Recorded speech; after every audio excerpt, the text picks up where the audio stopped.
Hi folks, welcome to the iWrite Radio podcast videocast on, as I'm sure you've worked out by now, Hat Friday.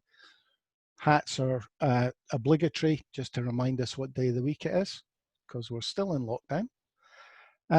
We're going to talk about the presser today, but we're going to start with a clip from Rees-Mogg.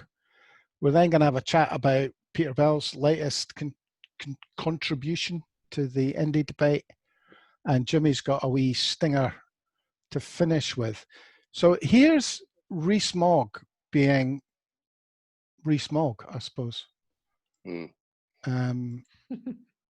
don't. There's not much else you can say about it. I'd leave everybody to make up their own minds about this one. And he mentions borders, and I notice that Nicola Sturgeon wishes to have a wall. Perhaps she is modelling herself on other leading political figures between England and Scotland, but as my right honourable friend the Prime Minister said, there is no border between England and Scotland, and it was shameful to call for a border of that type of kind to be erected to stop people travelling freely between the constituent parts of the United Kingdom. One never thought that Nicola Sturgeon would model herself on American political figures and want to build a wall. At least a metaphorical wall, if not actually getting like Hadrian with the bricks and mortar. The Chancellor...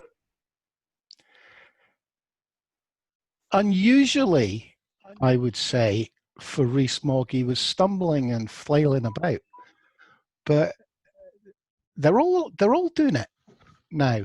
There is no difference between Scotland and England. There is no wall. There is no border. What's it about? There's a border between Leicester and the rest of the UK at the moment. So you tell me. I mean, I'll let Jimmy go first. I was just going to say it's about cheapening Scotland, cheapening the Scottish government, making their audience down south think that we are just a region. We can just be pushed about in that manner. Interesting that somebody who prides himself on his knowledge mentions Hadrian's Wall, which never was the border. It's entirely in England, but cheerfully, if he wants to make that the border, we'll take that bit of Northumbria and that, because quite a few good people in that part of the country. Excuse me. Today's press conference with Nicola Sturgeon was almost all about borders today. I don't think there was another question, was there? Not a lot. A wee bit about some money for the performing arts, but no, you're right. It was all about it was all about the shambolic decision making by the UK government, as separately and individually described by the Welsh First Minister and the Scottish First Minister, apparently without any communication. So it's got to be true. Well, do you want to see? Yeah, well, it's interesting. On you go, mate. Do you want to see Nicola making exactly that point? Why not? This was just the end of a long presser about one subject, which was, well, as you'll see. Derek Keeley from the Courier. Thank you, First Minister. Just to touch again on the comments from yourself and the Welsh First Minister on this, he put an utterly shambolic experience of dealing with the UK government on air bridges over the past few days. It's not the first time we've heard you and other leaders describing these kind of difficulties. And I know it's a worry for businesses to have uncertainty hanging over these big announcements. Has there been a breakdown in communication between the UK government and the devolved administrations during this pandemic? There's not a breakdown in communications, no. I absolutely would not describe it as that. But there is very often a frustration on the part of myself, Mark, and indeed the Arlene and Michelle in Northern Ireland, although I don't speak for any of them, about a lack of communication, and where we have communication, that communication sometimes takes... I'll characterise it in this way. Often the UK government's attitude to Four Nations discussions appears to be that they make the decision and the other three nations just come along to rubber stamp the decisions, and that there's not actually a proper, on the basis of equality, recognising our respective responsibilities and duties, a proper discussion based on shared evidence and information and then an agreement that we come to a decision collectively and it becomes a four nations decision, or for good reason, if we can't come to a four nations decision, we respect each other's different opinions. So there's not a breakdown of communication, it's just the form and nature of that communication sometimes doesn't enable it to be as meaningful and as conducive to agreement as we think it should be. I speak to Mark Drakeford regularly, as you know. I've not spoken to him in the last couple of days over this in particular, although our governments will have been in touch. And I've not spoken to him before describing the UK government's process around this as shambolic. So the fact that both of us, completely independently, without any reference to each other, have described it in the same way, if I was, if I can get myself into this headspace, if I was the Prime Minister right now, I kind of would look at that and think, maybe it's not all their fault, maybe there's something here about how my government is operating that I should take a look at, and I hope the Prime Minister might reflect on that. Look, Norrie, I have to say straight away, that sound was awful. I was hearing the First Minister 3 or 4 times, echoed. Well, Jimmy, did you hear it all right? Mm-hmm. I wonder why I'm hearing it 4 times. well, I'll check the recording, guys. Okay, sorry about that, but I didn't hear it clearly at all. Never mind. Carry on. The gist of that is that the government of Westminster is attempting to dictate to the four nations while using the four nations as a buffer for delaying decisions they want to make. Yeah, I'd agree with that. It just seems pretty plain that the four nations approach is not an approach that applies to England. Their version of the four nations approach is London will decide and the rest of us have to fall in line. Yeah. And the trouble is, if they were actually a rational, sensible government, it wouldn't matter too much, but they're absolutely shambolic. How can you possibly expect other authorities to know what's going on? I mean, what about yesterday's description? When first of all, apparently the meeting of the four nations was presented with, they arrived at a meeting expecting to discuss a list of countries that might be on this exemptions list. 30 minutes before the meeting started, that list was changed. They discussed this list, this next list, and then again, as soon as the meeting was over, the list was changed again, and today the list is another list. How on earth can you work like that? They're after heads. Shambolic's a lame excuse for a genuine description. Unless it's intentional. It's too much of a mess. Well, think about it this way, Stewart. If you don't want devolved governments to be involved in decision making, don't give them any decisions to make. Push it right to the deadline. Make it impossible for them to make an informed decision, and then make the decision for them. Yeah, that seems to me to be the policy. Yeah, okay, but you see, what nobody's pointing out, apart from the First Minister of Scotland now and again, is that because it's a public health issue, the legal responsibility for what happens in Scotland in the course of this emergency lies with the First Minister of Scotland, not the Prime Minister of the United Kingdom. And beyond that, the chief medical officers of the four different countries also have legal responsibilities. What they do and don't do and don't decide is challengeable in the courts if they don't fulfill their legal obligations. Well, Stewart, I think as well, what we've seen at the start is that we followed a four nations approach and it proved disastrous. I wouldn't necessarily just blame London for that. That lies in the fact that we had a policy for dealing with pandemics that was based on flu and norovirus, and that hasn't worked for corona. The problem is, or the reality is, since we realised that and have decided to treat things differently, and we've made our own decisions, it would appear that Scotland, Wales and Ireland are consistently making better decisions than London. So there's no danger that we are going to allow London to dictate the disastrous policy that they're following, that still has 3,000 new cases a day and deaths in the hundreds, where we've had 6 deaths in Scotland this week. 6. I think things clearly are going the right way because of the decisions that the Scottish Government are making.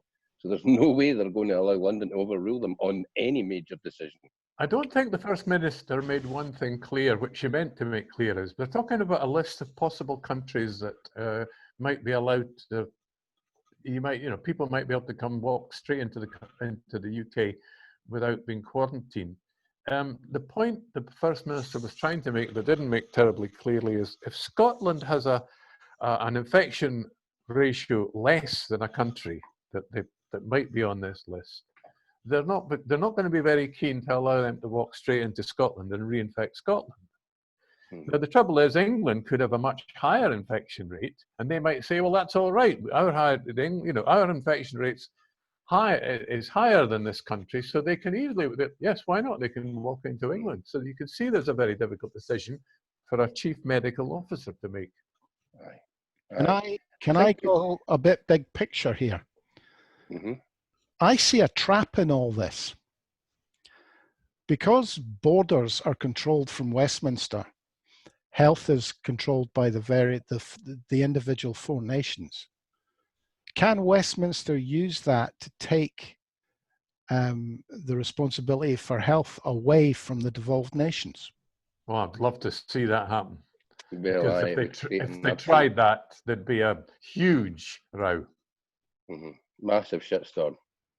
I wonder as well, Norrie, we spoke a while back when they brought this whole quarantine nonsense in, and we did mention then that it seemed a ludicrous time to be talking about a 14-day quarantine for people coming out of the UK, given that we'd had no quarantine issues for months when the virus was running rife, not just here, but all across mainland Europe. So at that point, we posited that the reason they were bringing it in the first place was maybe to force other countries to do this air bridge kind of thing. So it's been a London policy all along. They've used it as a cudgel to get your English holidaymaker across to Spain or Portugal or wherever they want to go. Because the only reason that they're going to... I think it's about populism, Jimmy. I think you're right. I think that they were getting scared that they were denying the great unwashed their 2 weeks in Spain, and they needed to find a way to give them their holiday. We're going to discover tonight, Norrie, it's all about tonight's speech. You're right. I mean, it's all about Boris's big speech tonight so that he can give away all this to the people. Well, I think he'll be mentioning that he's given them coronavirus as well. No, I don't. You'll not mention that one. No, don't mention that one. Jimmy, you mentioned a good point while we were off air when you said, the 4 nations, there's only 3 of them devolved. And England certainly doesn't act in any way like it's devolved and therefore doesn't see it as a partnership. No, absolutely. It's not a partnership, mate. You can tell that by the way somebody like Jacob Rees-Mogg just talks about Scotland as a region. They genuinely don't. They have no worries about trampling over devolution. I think it's quite clear that devolution is it's a fly in the ointment, and it's a fly that they intend to crush at some point. Possibly they'll wait till next year after Brexit, when they might even attempt to do it before between January and the Scottish election in May. Wales and Ireland, to be honest with you, mate, I think the English attitude to Wales is they're just a region. And Ireland, I think they're getting about ready to cut loose.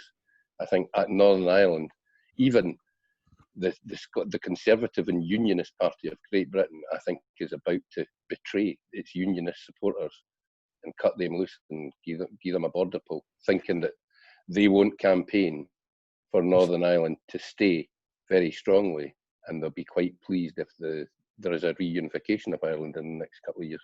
I think it's entirely possible that Ireland will be reunited before Scotland's independent.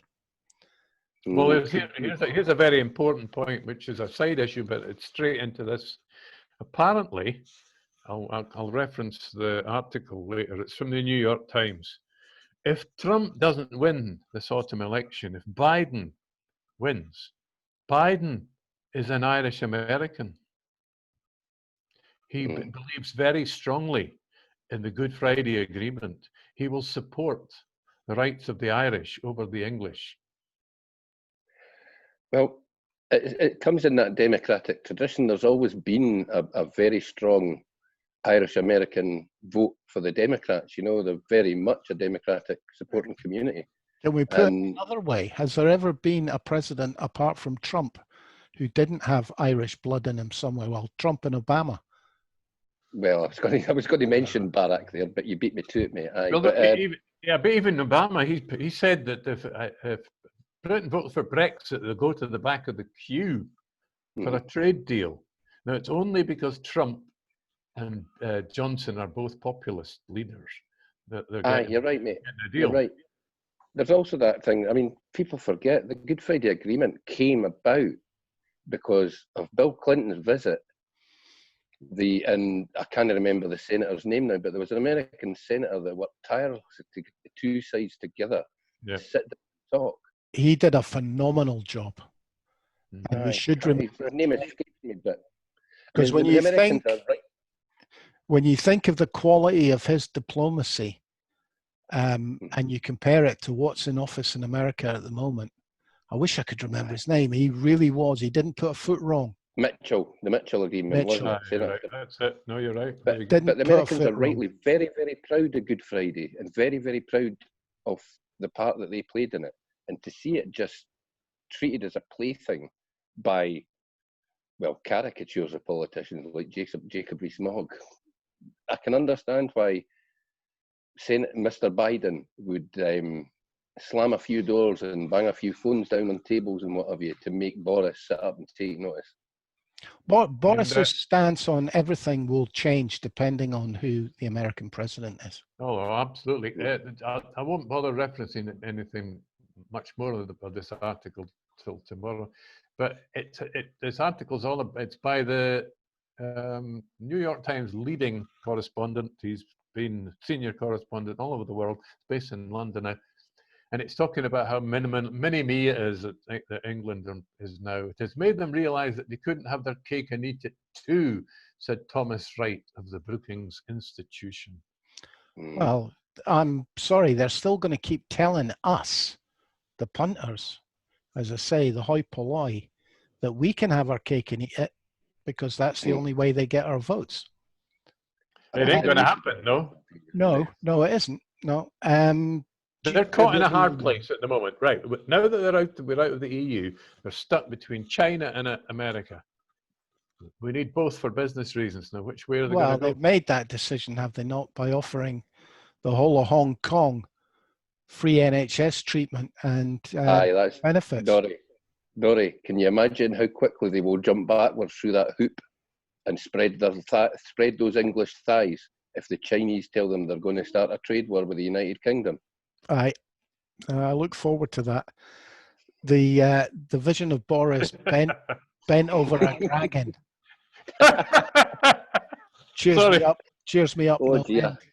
As long as he's on the spiky bit, mate, that would be fun.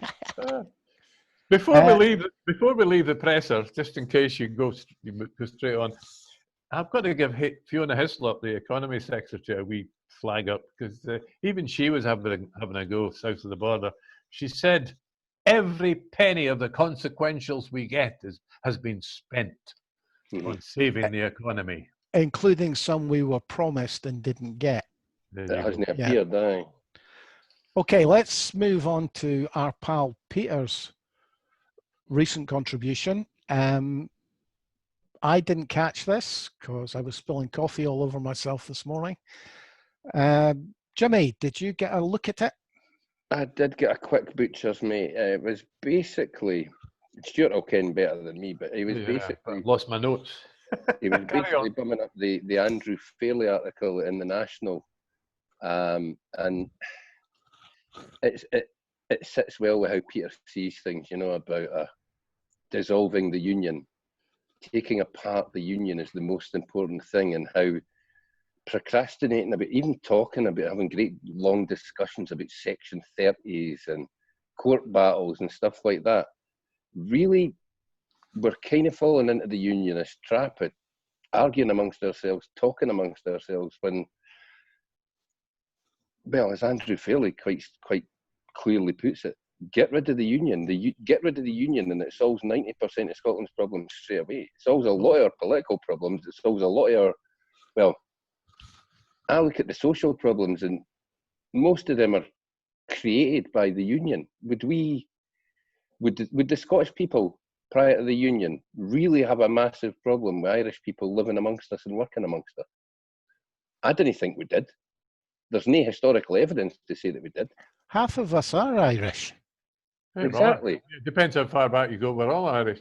Plus, I mean, plus the Irish, apart from the going to Catholic Church, assimilated incredibly well. You can't even tell by the way they speak. Come on. No, there's no difference, mate. And the fact that, as I say, sorry, boys. Sorry, they've got better crack than us. Oh, for yourself, Gadgie. I was. You're right, mate. There is no difference. And if it wasn't for the union and for the things that the union threw up, like the Loyal Orange Lodge of Scotland, for example, I'm not sure there would be issues well, let's be clear. Where the further away you get for the West Coast, the less there are issues. You go up to Aberdeen, mate, and there's still separate schooling, but the separate schooling's not a problem. There's no. I can speak with authority on that. I grew up I went to school in the Northeast. I'm sorry. They had the percentage of, there were 30% of the people in that town were Catholics. The kids went to a primary school, and then we all went to the same secondary school. We never thought we were any different. Well, same applied in Gala, and I never came across any Protestant Catholic bigotry in the borders. I'm in the East, shall we say. Mm-hmm. It wasn't until I got sent to Bathgate to work that I came across it. Well, you'd notice it in Bathgate. I was quite stunned by it. Especially Armadale. You'd know all about it. Well, Armadale was the next town. Look, can we rewind a wee bit? The ground is definitely, we said it yesterday, or was it the day before? The ground on this issue is shifting below our feet.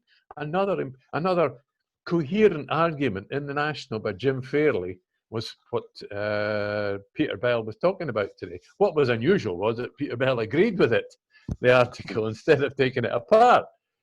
It's unusual. I'd like to make one point, because it comes from my experience of studying politics. As far as I know, I don't think this is disputable. There is no written constitution of this country. It's all about, well, whatever any government is voted into power can change the law. Doesn't matter what has come before, they can change the law. Which means that there is no constitutional law, including the Scotland Act that brought the Scottish government Holyrood into being, that cannot be changed. So in actual fact, nothing. There is no law from Westminster, from the Westminster Parliament since 1707 that cannot be cancelled. So the only thing that matters is the Treaty of Union, which is an international treaty, and that's a reason to focus on it. Mm-hmm. Well, let's just think about what our Constitution is, right? If we're going to go there, Constitution is the body of law, and as you say, Stewart, that can be changed. There are precedents, but they can be overturned. Mm-hmm. Now, everybody thinks of a constitution in terms of the American Constitution.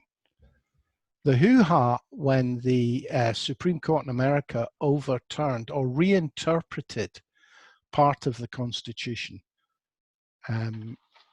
was immense. That was about abortion. And they're still fighting about it. We can't even have that fight because the British government or the British Parliament, let's hope that that's still the case, can change the law at will.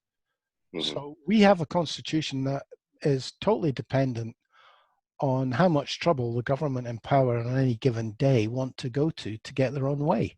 There you go. Just, I mean, just and while that's, you're on that, that's though, yeah. Oh, sorry, Jimmy, on while you you're go. on that, there was a case yesterday, or a tweet concerning a case yesterday, and it's not a constitutional one as far as I understand it, but it mentioned, a couple of things were mentioned because a couple of things, well, nice sound bites, shall we say, came out of it, and I wrote them down. One of them was basically explaining, or the court explaining to one of the complainants that Magna Carta had no jurisdiction in Scotland, which is nice to know. But the other thing that I actually wrote down, the Scottish courts can quash any UK legislation pertaining to Scotland. So should Westminster decide that the Scotland Act, for example, is getting taken apart, the Court of Session can strike that down. And then you have a major problem because the UK government would want to take that to the Supreme Court, and they shouldn't be able to take that to the Supreme Court by the terms of the Acts of Union. But that was the arguments about the Supreme Court covering Scottish law when they first instituted it. And remember, it's a very young body, were massive because they presumed to have jurisdiction over Scottish law. Generally speaking, the only way, well, generally, Scots law and English law are very different. And it's not UK law, it's English law, or England and Wales, whatever you'd like to call it. They're very different. I studied them a long, long time ago. And Scottish law is based on Roman law, English law is based on common law. So they're very different. And in many aspects, in many ways, they are very different. Where they're identical is in business, corporate law, all that, but, you know, everything that applies to contracts and everything else, they're identical. But beyond that, think about it, even in your own experience in your lifetime, things about all, you know, long before there was ever a devolution, long before there was a devolved parliament, Scottish law has been different from English law. Aye, it always has, and hopefully it always will, because certainly that's written into the Union. I think the whole Supreme Court thing, they've not really wanted that tested. They gave themselves that workaround that when they set up the Supreme Court, that it would hear Scottish cases under Scots law.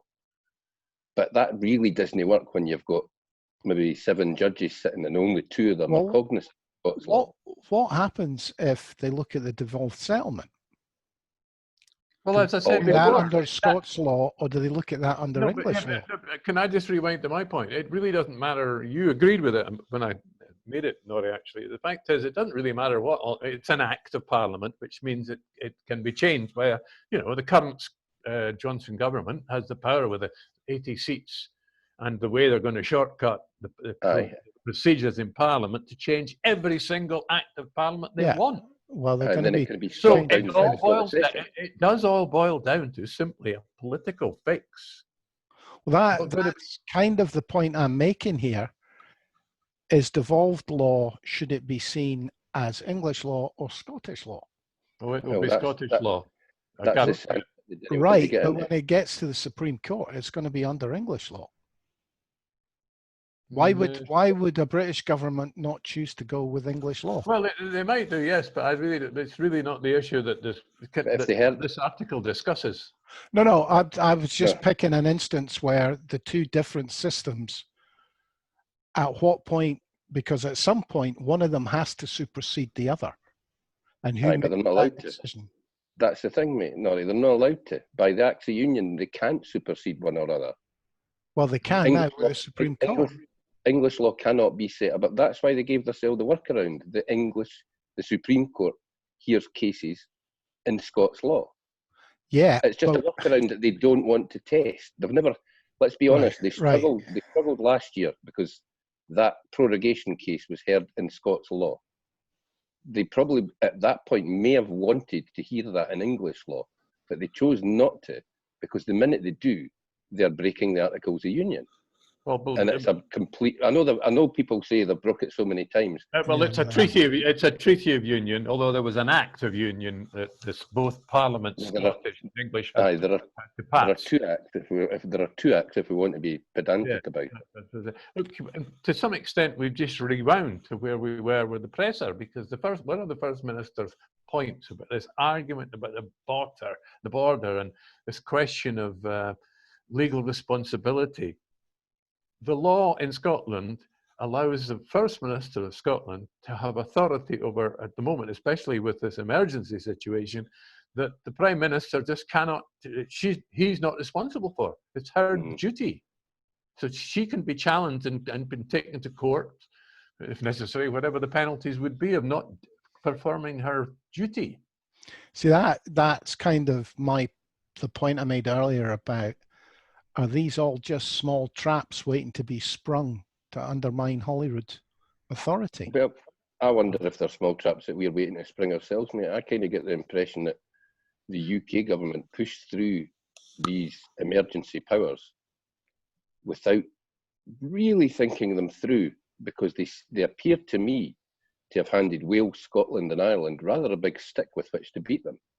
And I know it was an emergency situation, but such wonderful minds and constitutional experts like Jacob Rees-Mogg appear to have handed us the advantage at this point, and I think they're trying to drag it back in some way. Well, add in the Brexit laws they brought in to handle coming out of the EU. They were rushed through in a hurry. They thought, and there's guaranteed to be holes in that. Any decent lawyer will pick holes in those. No, the Henry VIII laws, there are no holes in that for us. Yeah, well, okay. Well, they didn't apply to can we come Scotland. to that? Let me just finish. The point is that England and Wales, I'm sorry, but is a different case. The law of England applies in Wales, is England and Wales. But the law of Scotland is completely separate from the law of England and Wales. And I'm not exactly sure what the situation is in Northern Ireland, but I'm pretty sure it's much more like the difference between Scottish law and English law and English law. Sorry, but bear in mind, before the 6 counties was created, Ireland had its own parliament for a while. The whole of Ireland, a devolved parliament. Aye, but because 1801 through to 1921. Aye, but because of separation, it's asserted that Irish law is subsumed in the same way that, well, England basically just abolished Welsh law in the 1800s. Yeah, but so I think that's why they operate under English law. So it's asserted that the Irish law, when they set up the 6 counties, are subsumed into England if necessary. They can't do that with Scots law. They just can't. Oh, I'm not saying it is the same, but I'm sure it's quite different from the situation with Wales. Excuse me a minute, guys. It's a hugely complicated and unanswerable area. Move on. Let's move on. Until we actually get into court to make the argument on specific issues, it's difficult. And I'm not a lawyer. Let's move on to Jimmy, who's going to do a bit of MURDO bashing. Aye, there's been a MURDO. MURDO Fraser about an hour ago popped this out onto Twitter. It's absolute nonsense that BBC Scotland News are still broadcasting live every day a 30-minute party political broadcast by the SNP with no opportunity for a response by any other party or contrary views expressed. This has to end. As I've just read that, there are 506 replies to that, and I bet you there ain't many that are complimentary. I find it interesting that any Tory is looking to put himself in a position to be questioned by members of the Fourth Estate, especially with the number of mistakes that have been made. The first question that has to be asked of MURDO when he gets his Tory press conference is, how's Boris doing compared to Nicola? Aye. Well, even there's terminology, mate. A party political broadcast by the SNP. What we're getting is a health briefing from the First Minister of Scotland and the Government of Scotland. It's not party on top of that, on top of that, she's getting seriously grilled by 14 to 20 unionist journalists who are and quite often more articulate than the politicians at Holyrood. I was just about to say that, Stuart. They do a better job of grilling Nicola than MURDO or Jackson have ever done. So MURDO's not calling for them to end. He just wants a platform for his own party. No, he is saying right at the very end, this has to end. In other words, Boris hasn't got the balls to face the UK public and tell them the death toll every day. And his minions were making such a pig's lug at it that they decided to cancel the daily briefing. And now that they've cancelled that daily briefing, they want the the Scottish Government to cancel their daily briefing because Nicola's looking far too good in it. Scotland's looking far too efficient. And also, he's doing that the day after Boris has announced that number 9 Downing Street is being knocked about into a UK version of the press briefing room at the White House because they're going to have daily briefings. They're now having I don't know, I actually saw that story and wondered if they were going to do it on telly, you know, like Britain's Got Talent, have a competition to find Britain's biggest bullshitter. Wait a minute. The person that wins it gets the job of press secretary. I'm lost, Jimmy. You've lost me there. I thought they had daily briefings, which they cancelled. Yeah, and the lobby briefing. No, the lobby briefing's going to change, mate. They're knocking about number 9 and they're going to do it from a lectern like they do in America. We're going to get a press briefing room and it might go live on the telly. Well, as long as it's Dominic Cummings, the man who's actually got the power. No, it won't be Dominic Cummings and it won't be Boris Johnson. If they're going to take a leaf out the Americans book, it will be a press secretary. An articulate person. Who has been trained in spin and obfuscation. What they really need is what they really need is somebody like Jason Leach, who's really knows his brief. She's an actress. So do you think this will be the excuse they need not to go on telly at all? Yes. I mean, you see that wee bimbo, I'm sorry, but she is, the wee blonde thing that they pump out in the White House press briefing. She basically goes there and tells the press that they're liars. The White House press briefing used to be, God, you used to get guys like Walter Cronkite, you know, serious journalists. And to have that job, you had to be exquisite at handling these journalists and be a fount of all knowledge on policy. Now you just have to be, well, you have to look a wee bit like Donald's daughter because he's got a weird obsession with his daughter. I thought Trump had done away with them. No, it still happens every day, mate. He doesn't go into the White House press briefing room very often because every time did he suspend them at one point? He did at one point, aye. Ah, right. You're depressing me now. I was going to say this is one of the reasons I've got a bit depressed this last week. I've been reading the latest book by Luke Harding, which sums up everything that's gone wrong between Putin. Well, everything's gone right from Putin's point of view between Putin and Boris Johnson and Donald J. Trump. And I've just got to the end of it this morning, and it's left me going, oh, Jesus, I hope Biden gets somewhere. Didn't he be depressed? We should be happy. We've now got a UK government that has the backing and support of the Kremlin. We should be happy about that. Oh, that's all right. We don't need China then. No, that's very good. Do you know the first, when on last December, when Boris won his election with the 80-seat majority, he went to a party the next day. Do you know whose house he went to? I'd imagine a Russian oligarch that owns the Evening Standard. It was his house, and that's where all the important people in London went. Well, it was his message. That was the most important. It was like when Tony Blair rushed off to see Murdoch. It was the most important person he had to see was a Russian oligarch. Jimmy. They've all done a wee bit of training there. Dominic was 3 years over there making a pig's ear business career. So to come back here and start exerting influence, you wonder where he got the money. Can you imagine if Jeremy Corbyn's #1 advisor had spent 3 years in Russia at any point in his life? To be honest, mate, I'd have loved him to win an election, and I'd have loved a story like that to come out just to see Julia Hartley-Brewer's head explode on telly. I suppose it's all right now because they're not communists; they're fascists. Well, Well, look, looking at- the last line of the book that Luke Harding wrote, and I don't agree with everything he says, but he does sum up kind of everything that's happened since 2015 on a world scale involved with Russia.